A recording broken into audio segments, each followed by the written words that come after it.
Welcome to the deep dive.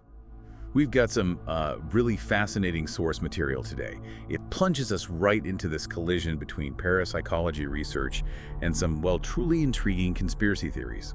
Our mission for this deep dive: to really unpack one specific account presented in these sources, the Autoganzfeld suppression conspiracy theory. We're looking at material that first lays out the science behind a particular research method and then, dives headfirst into claims that findings from this method are being deliberately hidden. Exactly. It's about understanding this theory. This idea that suggests potentially groundbreaking scientific findings aren't just being ignored by the mainstream, but actively suppressed, maybe even weaponized. So we'll guide you through the scientific background presented in the sources, explore the claims made by proponents, and then look at the counter-arguments from, mainstream science. Right, so let's start at the beginning then, peel back that first layer. What exactly is the Ganzfeld effect method, and what makes it such a focal point for this kind of theory? Okay. Well, the material we reviewed explains the Ganzfeld effect as a technique developed way back in the early 1970s by a parapsychologist named Charles Honorton. The name itself, Ganzfeld, it's German for entire field. Entire field. Okay, does that mean like a complete sensory experience? Or the opposite? It's actually closer to the opposite, yeah. A mild form of sensory deprivation, sort of. The goal, as described in the sources, is to create this state of homogeneous sensory input. So the standard setup, it involves a receiver sitting in a quiet room, wearing headphones playing white or pink noise, kind of a static sound. Right, that hissy sound. Yeah, exactly. And having halved ping pong balls placed over their eyes, illuminated by a diffused sort of uniform light source. Ping pong balls and static, that's a pretty memorable image. Right. So the idea is to essentially blank out the usual sensory noise of the world, making it easier to pick up on something else. Precisely. The environment's designed to cut down external distractions and also spontaneous mental imagery. The source material suggests this is intended to induce a state similar to that in-between state of wakefulness and sleep. Hypnagogic. Oh, okay. And this state is believed by some to be more conducive to receiving subtle, non-local information, basically, psychic experiences. And how is this setup actually used to, test for ESP? What's the experiment look like? Well, the standard experiment, it involves two participants. You've got the sender and the receiver. The sender is in a separate room, totally isolated, and focuses their attention on a randomly selected target, which could be like a video clip, maybe a photo, an object. Right. Meanwhile, the receiver, they're in the Ganzfeld setup, attempting to pick up on that target mentally. So is it strictly about telepathy? Trying to read the sender's mind? Well, telepathy is the most common form tested, yeah. But the sources note that the Ganzfeld is considered more of a general test for ESP. So theoretically, it could also pick up on clairvoyance, perceiving information directly, or even precognition, seeing future events. Depends on the setup. Right. How it's designed. Exactly. And after a set period, the receiver is shown a group of potential targets, usually 4, including the actual one. Then they're asked to rank them based on how well they matched the impressions they got during that Ganzfeld state. Got it. And the early results, what did they find? The sources mention these meta-analyses. Right. And this is where the story gets really interesting, where the controversy really kicks off. According to the material, these meta-analyses, which, combine results from lots of studies to find an overall effect, they consistently reported statistically significant hit rates. Rates above what you expect by pure chance. Statistically significant in parapsychology. What kind of numbers are we talking about? Well, with 4 potential targets, chance would predict, 25% hit? Yeah, 1 in 4. Right. The meta-analyses, particularly those involving Charles Honorton's work, they often reported rates more in the 30-35% range. Now, that difference might sound small. It does. But statistically speaking, it's enough to suggest something other than chance might be at play. Assuming the studies are sound, of course. Okay, so you have findings that, challenge the conventional scientific understanding, even if the effect seems small. How did the wider scientific community react? With intense skepticism, as you'd probably guess. Critics, according to the sources, they pointed to potential methodological weaknesses in many of the earlier studies. Like what specifically? Well, things like sensory leakage, the idea the receiver might unconsciously pick up subtle, normal cues from the experimenter or the environment. Okay, like hearing something faint. Maybe. or issues with a truly random selection of targets. And the file drawer effect. The file drawer effect, what's that? It's the bias where studies with positive or significant results are just much more likely to get published. Right. While those with negative or null results, well, they end up stuck in a researcher's file drawer, unpublished. So it looks like there's more evidence than there really is. Exactly. If only the positive results see the light of day, the whole body of literature can seem significant, even if there's no real effect there. Critics argued this could be skewing the parapsychology findings. Makes sense. So parapsychologists tried to tighten things up, make the method more rigorous. They did, yeah. That led Charles Honorton to develop the Autoganzfeld system. This was in the 1980s. Ah, the automated evolution the source talks about. What did automating it actually change? The key thing was reducing human involvement, and therefore the potential for bias, conscious or unconscious. Computers took over the crucial steps. Randomly picking the target, showing it to the sender, controlling the environment, presenting the choices to the receiver, even analyzing the results. Trying to remove the human element as much as possible. Right. The aim was to create a more objective, like the source says, a bulletproof method. And even with the Autoganzfeld, the sources note that some studies still reported small but statistically significant results. Which brings us to that really controversial 2011 study by Daryl Bem. That's mentioned in the material too. Yes, that study definitely put parapsychology back in the spotlight, for a while anyway. Bem, who is a respected social psychologist, published findings in a mainstream psychology journal. A mainstream one, wow. Yeah, and he used methods similar to the Autoganzfeld, reporting evidence for precognition, seeing the future. Evidence for precognition. In a major journal. That must have caused quite a stir. Oh, absolutely. It really reignited the scientific debate. But the sources emphasize Bem's work was hit with heavy criticism about methodology. Okay. And crucially, independent researchers largely failed to replicate his findings.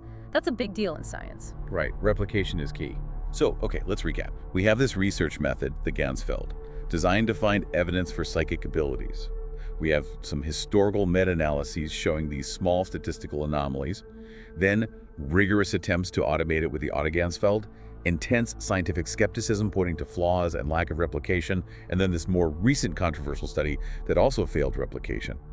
What the sources show is that this complex, really contentious landscape, well, it becomes the perfect breeding ground for a conspiracy theory. Exactly. And that brings us right to the core claim of this Autoganzfeld suppression theory. It's not saying the method is fake. It's saying the positive results are real, maybe even stronger than reported, and they're being deliberately hidden. So why? Why would anyone want to suppress knowledge of genuinely proven ESP? Well, the sources lay out several powerful reasons, often kind of interconnected, that proponents believe motivate this suppression. At the heart of it is the idea that verifiable ESP would just profoundly challenge fundamental paradigms. Like scientific materialism, the idea that everything is just physical stuff. Absolutely. The sources argue that mainstream science, especially fields like neuroscience, physics, largely operates under that assumption of materialism. You know, the view that physical matter is the fundamental thing and consciousness is just a byproduct of brain activity. If ESP is real, it implies information or consciousness can exist and transfer outside of known physical mechanisms. That directly contradicts this foundational view. That would be a massive shift. What about challenging religious views? How does that fit in? The source suggests that verifiable ESP could potentially disrupt traditional religious structures too. I mean, if individuals could gain direct access to what might be considered spiritual information or experiences through psychic means, well, it could undermine the authority of religious intermediaries, maybe challenge unique divine revelations. Interesting point. And the implications for social control. That sounds like a big one. Oh, it's a major driver in the theory, yeah. The sources really highlight this argument. If people genuinely possessed abilities like reading minds, seeing the future, maybe influencing others psychically, then traditional methods of social control, surveillance, propaganda, even physical force, they'd become much less effective, wouldn't they? Yeah, drastically. Individuals could become significantly more empowered in ways that would be really difficult for authorities to manage. So it's the classic conspiracy idea. Knowledge is power, and that power is being kept from the masses. Yeah. If ESP is real and potentially empowering, why aren't we all, psychic wizards? And according to the conspiracy theory presented in the sources, the answer is precisely that. Deliberate, active suppression.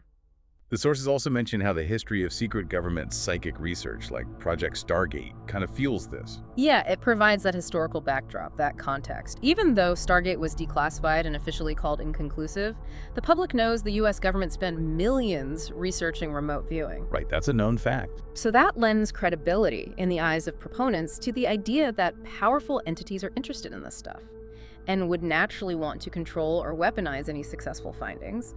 It creates this narrative of prior secret interest. And then there's the appeal of untapped human potential. That's really key to why this theory resonates, according to the sources.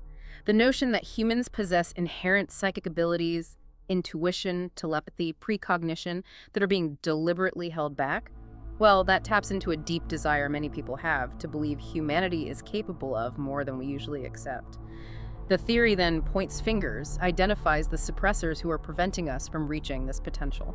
And finally, how do proponents of this theory look at something like the replication crisis in science generally? This is fascinating. For mainstream scientists, the replication crisis, the difficulty reproducing findings across many fields, not just parapsychology, points to issues like methodological rigor, maybe publication bias, or just the complexity of what's being studied. But for proponents of the Autoganzfeld conspiracy, the sources say it's actually part of the cover-up. Failures to replicate positive parapsychology results aren't seen as evidence against ESP, but rather as deliberate sabotage. Or maybe evidence of the subtle, elusive nature of ESP being exploited by those who don't want it confirmed. It's a complete reinterpretation of scientific failure as proof of the conspiracy. Okay, let's dig into those specific claims now. What are the core beliefs of the Autoganzfeld suppression conspiracy theory, as laid out in the source material? Okay, at its heart, the fundamental claim is that those statistically significant results from the Ganzfeld and Autoganzfeld experiments, especially the meta-analyses, they are real. They represent undeniable proof that ESP exists, and it's a major scientific breakthrough. But this crucial knowledge is being actively withheld from the public and even most scientists because it's considered too powerful, maybe too dangerous to be widely known. And they see the scientific establishment itself as, complicit in this. According to the sources, yes, absolutely. Mainstream science, particularly those disciplines rooted in materialism, neuroscience, physics, big chunks of psychology, they're accused of actively dismissing and discrediting parapsychology. And the theory claims this isn't because of a genuine lack of evidence. Why then? But rather to protect the dominant materialist worldview and, the professional reputations built on it. Academic gatekeepers, journal editors, reviewers, they're alleged to deny funding, refuse publication, ridicule researchers, all out of fear of a fundamental paradigm shift. So controlling the money, the funding, that's seen as a tool of suppression. Yes, the sources state that belief clearly. Powerful foundations, government research bodies, maybe even corporate interests, they're believed to control the purse strings for science. And the theory suggests that these entities have a vested interest, philosophical, economic, maybe control in maintaining the status quo. So they actively suppress research like parapsychology that could potentially challenge existing power structures or empower individuals. Which leads us to some of the more, intense and frankly chilling claims within the theory. That governments and militaries aren't just suppressing this, but secretly exploiting it, weaponizing it. This is a central pillar, definitely. The theory, as described in the source material, claims that while they're publicly dismissing ESP research, governments and intelligence agencies are secretly funding and advancing their own highly successful psychic research programs, and potentially using advanced technology derived from Autoganzfeld principles. Like taking remote viewing further, building on something like Project Stargate, but secretly. Exactly. Despite Stargate's official inconclusive finding and declassification, proponents view it, according to the sources, as just, a public relations thing or maybe a limited early-stage program. The theory suggests much deeper ongoing, successful, secret psychic espionage programs exist. Using sophisticated Autoganzfeld techniques, maybe, to train elite remote viewers for intelligence gathering, locating assets, predicting events. Wow. Okay, what about the claims related to mind control? That sounds pretty dark. It is. It's a disturbing aspect mentioned in the sources. The theory posits that technology derived from understanding and manipulating psychic phenomena, perhaps through advanced Autoganzfeld insights, is secretly used for mind control. Now, this could range from subtle stuff like persuasion in politics, influencing mass opinion, to targeted manipulation of specific individuals, or even, broader applications for keeping the general population passive and controlled. Mass hypnosis, even. Psychic warfare is another possibility mentioned in the material. Yes, the sources describe the theory's belief that powerful states are actively developing psychic soldiers or agents, trained with advanced methods, possibly linked to Autoganzfeld, for use in non-traditional warfare, disruption, maybe even psychic attacks. And the pharmaceutical and medical industries. Yeah. They get pulled into this too. How? They do. The theory, according to the sources, alleges these industries actively suppress innate psychic healing abilities, because that would obviously undermine their massive profits based on conventional drugs and treatments. So they're accused of lobbying against parapsychology research, promoting a purely physical model of health. Some more extreme versions even link certain illnesses or societal problems to deliberate actions by conspirators. Actions that psychic abilities could counteract, thereby keeping people reliant on the medical establishment. And there are claims about religious and philosophical control as well. Yeah, the sources indicate the theory suggests that direct scientific proof of ESP could profoundly challenge traditional religious doctrines, or maybe the role of religious intermediaries. So this potential threat to authority leads religious institutions, in this theory's view, to also engage in suppression. Makes a certain kind of sense within the theory's logic. And similarly, philosophical systems that rely heavily on materialism would face an existential crisis from solid evidence of a non-physical aspect of consciousness, so they'd resist and suppress too. So who's supposedly at the very top of this pyramid? Who's pulling the strings in this alleged suppression? The sources point towards the idea of a shadowy global elite.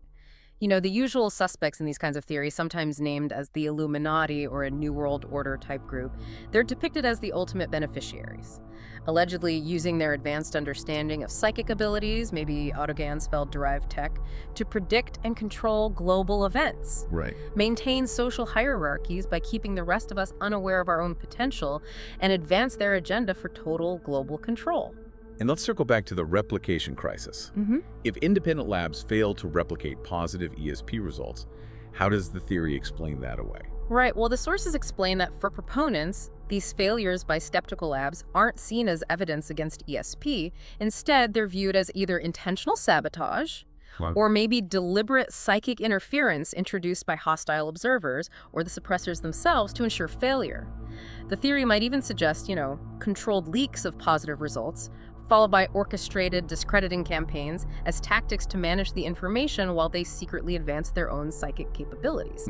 Okay, so we've laid out the claims. Now let's look at what proponents of this theory actually present as their evidence, according to the source material. What are they pointing to?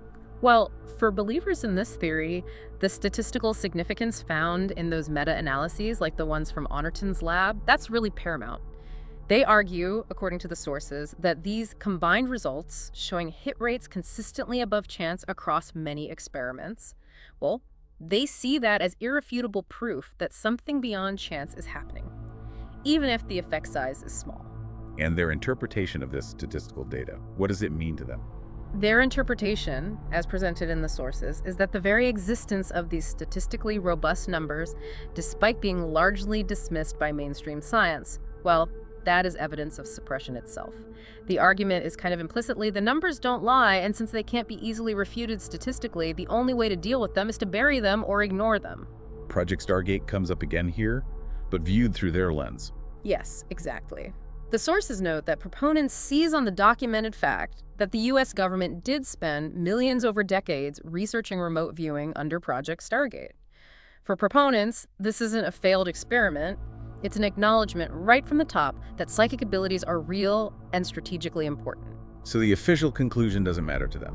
They view the official inconclusive conclusion and the project's termination as just a public deception, a cover-up designed to hide genuine successes and, perhaps, ongoing secret programs. Are alleged whistleblower accounts part of this narrative too?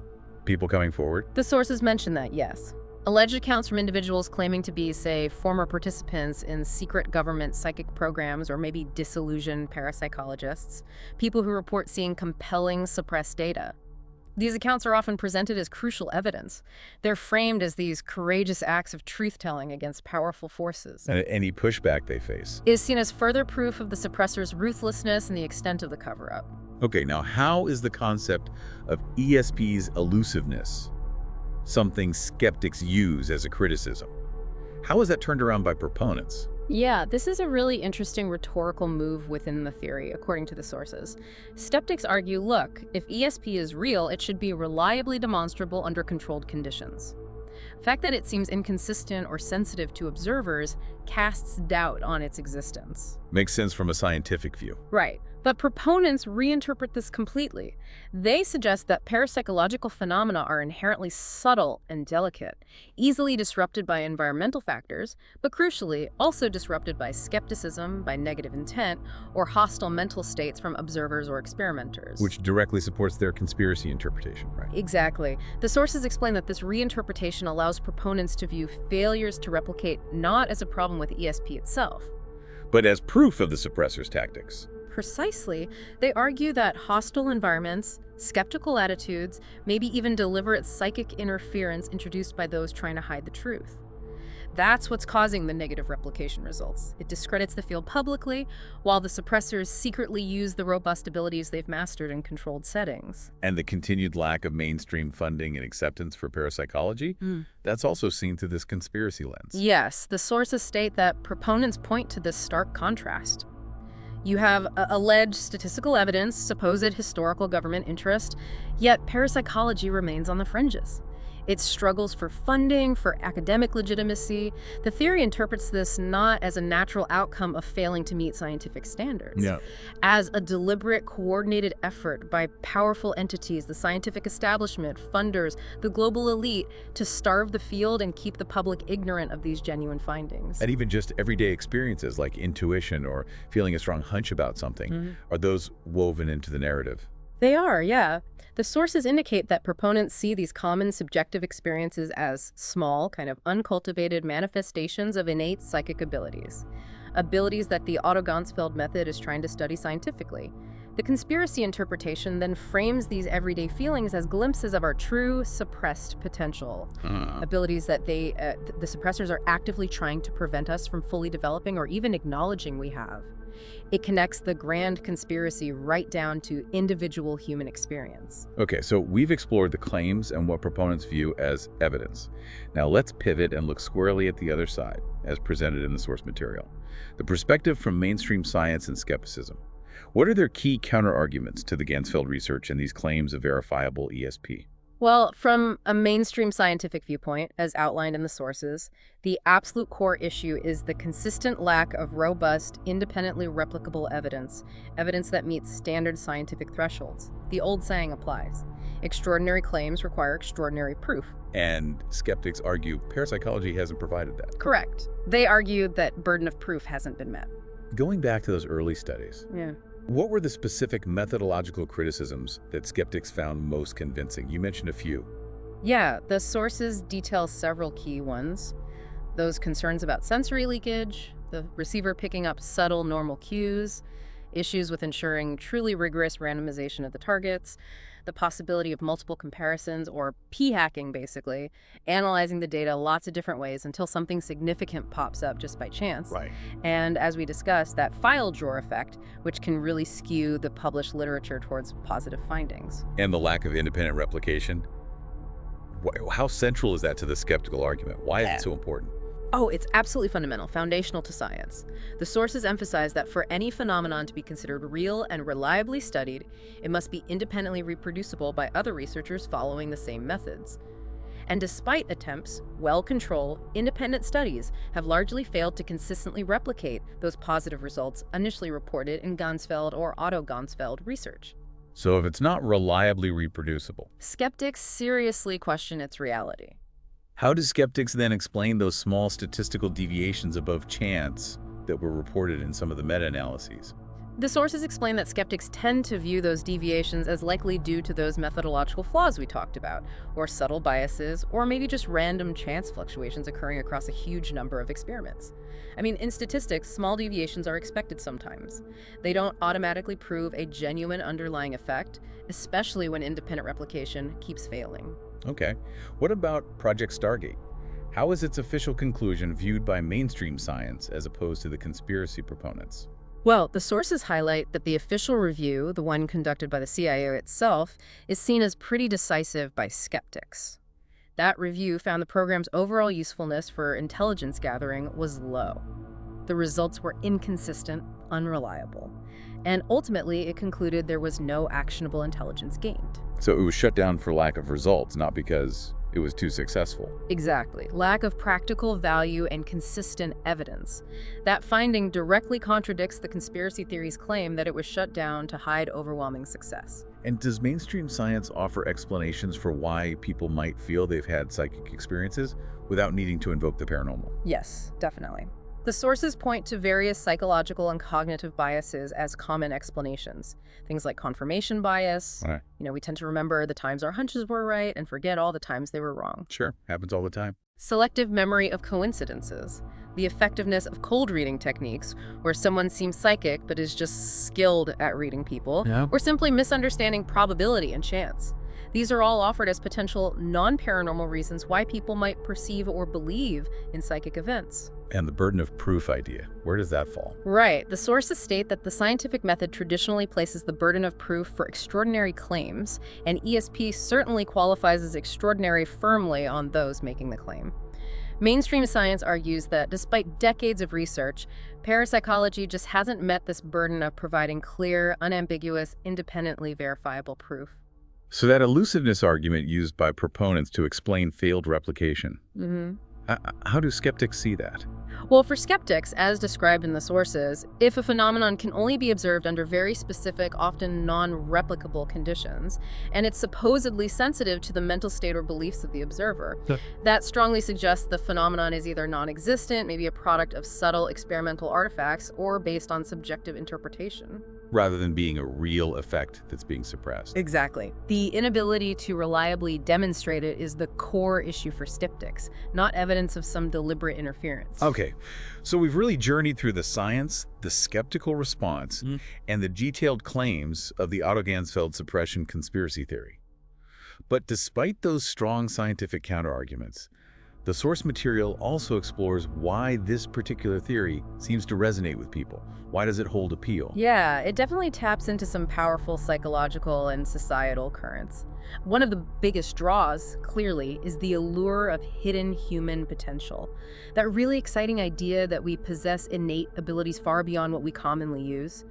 The notion that psychic powers exist but are being suppressed. It suggests a more extraordinary reality, and that can feel incredibly empowering, like we're being held back from our true capabilities. And it fits pretty comfortably within a general distrust of established institutions, doesn't it? Oh, absolutely. The sources note it aligns perfectly with skepticism and distrust towards governments, mainstream science, large corporations, the media.